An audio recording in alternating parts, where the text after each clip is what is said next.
পুলিশের জালে ট্যাব জালিয়াতির মাস্টার মাইন্ড। ট্যাব জালিয়াতির কাণ্ডে উত্তর দিনাজপুরে ধৃত আরো 5 জন। ইসলামপুরে চলন্ত সরকারি বাস থামিয়ে তল্লাশি চালানো হয়, তারপরে হাতে নাতে 4 জনকে পাকড়াও করে পুলিশ। মহুরির পেশায় যুক্ত এক ব্যক্তি চক্রের সঙ্গে জড়িত, সন্ধ্যেই তাকে গ্রেফতার করে পুলিশ। ধৃতরা উত্তর দিনাজপুরের চোপড়ার বাসিন্দা। এখনো পর্যন্ত উত্তর দিনাজপুরে গ্রেফতার করা হয়েছে 12 জনকে। ভবানন্দ সিংহ আমাদের প্রতিনিধি আরো জানাচ্ছেন এই বিষয় নিয়ে। ভবানন্দ, এই যে গ্রেফতারি, এই গ্রেফতারিতেই কি ট্যাব জালিয়াতির মাস্টার মাইন্ড, এটাই কি বলছে পুলিশ? পুলিশ সূত্রে কিন্তু এমনই তথ্য উঠে আসছে, অর্থাৎ পুলিশ এই ট্যাব জালিয়াতির ঘটনার তদন্তে নেমে যে কথা প্রথম থেকে বারবার করে বলছিল আপনাই, যে এই ঘটনায় কিছু মানুষের অ্যাকাউন্টকে ভাড়া করা হয়েছে 300 থেকে 500, 500 থেকে 5000 এরকম ধরনের অর্থ দিয়ে কিন্তু কিছু অ্যাকাউন্ট ভাড়া করে কাজ করা হয়েছে। সাধারণ মানুষ যারা তাদের অ্যাকাউন্ট ভাড়া দিয়েছেন তারা গ্রেফতার হয়েছে।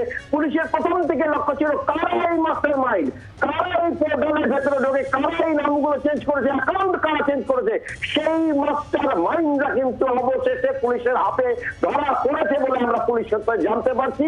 এবং এই ঘটনায় পূর্ব মেদিনীপুর এবং পূর্ব বর্ধমানের পুলিশ সঙ্গে ইসলামপুর থানা পুলিশ এবং চোপড়া থানা পুলিশ, ইসলামপুর পুলিশ, জেলা পুলিশ সকলে মিলে একটা সুন্দর করে জাল বিছিয়ে রেখেছিল যে কখন ইঁদুরগুলো গর্ত থেকে বের হবে আর তাদেরকে ধরা হবে। ঠিক সেই পরিকল্পনা অনুযায়ী কিন্তু আজকে একটি সরকারি বাসে করে এই দুষ্কৃতীদের পালিয়ে যাওয়ার ছক ছিল। তারা মালদা কিষানগঞ্জ স্টেশন হয়ে মালদা ও মালদা থেকে দিল্লি হয়ে দিল্লির দিকে তারা যাবেন, এরকম তাদের পরিকল্পনা ছিল। মালদা জেলার একটি সরকারি বাসে তারা উঠেছিলেন, কিষানগঞ্জ থেকে দিল্লিতে যাওয়ার তারা পরিকল্পনা করেছিলেন বলে এখনো পর্যন্ত পুলিশের প্রাথমিকভাবে তদন্তকারী আধিকারিকরা এটা জানতে পারছেন।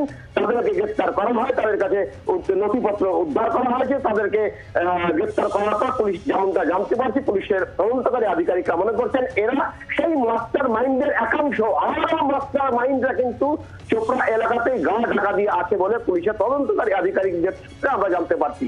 অর্থাৎ এই কথা বলা যেতে পারে আপনাই যে এটা একটু জানতে চাইবো, যেহেতু সরকারি বাসে ট্রাভেল করছিল এরা, সরকারি বাস থামিয়ে তল্লাশি করে পুলিশ, তারপর তাদেরকে হাতে নাতে পাকড়াও করা হয়। এই পুরো অপারেশনে পুলিশ ঠিক কি ভাবে এই সাফল্য পেল, কারা কারা যুক্ত ছিল, কিভাবে গোটা অপারেশনটা চালিয়েছে পুলিশ? যেমনটা আমরা পুলিশ সূত্রে জানতে পারছি, পুলিশের নজর ছিল কিছু মানুষের উপরে যারা মাস্টার মাইন্ড, যারা এই পোর্টালগুলো ঢুকেছিলেন তাদের মোবাইল আবার ট্র্যাক করে পুলিশ বসেছিলেন একদম চুপ করে। এবং এরা যখন ধীরে ধীরে বের হয়ে চোপড়ায় আসে এবং চোপড়া থেকে সরকারি বাসে উঠে সমস্ত গতিবিধি কিন্তু পুলিশের নজর পড়েছিল। সেই গাড়ি যখন ইসলামপুর বাসে ইসলামপুর থানার সামনে দিয়ে যায়, সেই বাসকে কিন্তু সঙ্গে সঙ্গে ইসলামপুর থানায় ঢুকিয়ে দেওয়া হয়। ঢুকিয়ে দিয়ে সেই সমস্ত ব্যক্তিদের নামানো হয়, তাদেরকে নিয়ে গিয়ে আটক করা হয়, তাদের জিজ্ঞাসাবাদ করা হয় লাগাতার। এবং ইসলামপুর পুলিশ জেলা পুলিশের সমস্ত কর্তারা কিন্তু মুখে কুলু পেটেছিলেন, কেউ কোনো কথা বলতে রাজি হচ্ছিলেন না।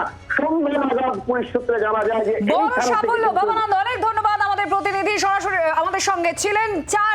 4 জনকে আটক করেছে পুলিশ। একটা সরকারি বাস থামিয়ে তল্লাশি চালানো হয়, তারপরে এই গ্রেফতারি।